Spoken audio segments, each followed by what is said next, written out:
6 soldats maliens ont été tués et 20 autres ont été blessés le dimanche 24 avril 2022, dont 3 attaques simultanées de groupes terroristes contre des camps militaires dans le centre du Mali, a annoncé l'armée dans un communiqué.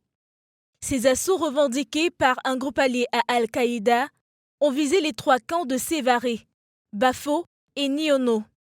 De sources bien introduites, ces groupes armés terroristes ont utilisé des véhicules kamikazes bourrés d'explosifs. Ces attaques meurtrières seraient, selon certaines sources, revendiquées par la Katiba du Massina, du prédicateur Peul Amadou Koufa, dans un message audio parvenu à des confrères en langue bambara.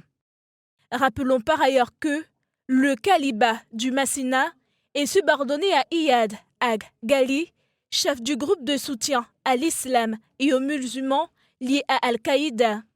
Une attaque de plus qui plonge de nouveau la population malienne dans de grosses sueurs froides. Rappelons que ces attaques au Mali ne datent pas d'aujourd'hui, plongées depuis 2012 dans une crise sécuritaire profonde que le déploiement de forces étrangères n'a pas permis de régler. Le Mali a connu 2 coups d'État militaires depuis août 2020. Partis du nord du pays, les violences djihadistes se sont étendues vers le centre et le sud avant que le conflit ne se complique avec l'apparition de milices communautaires et de bandes criminelles.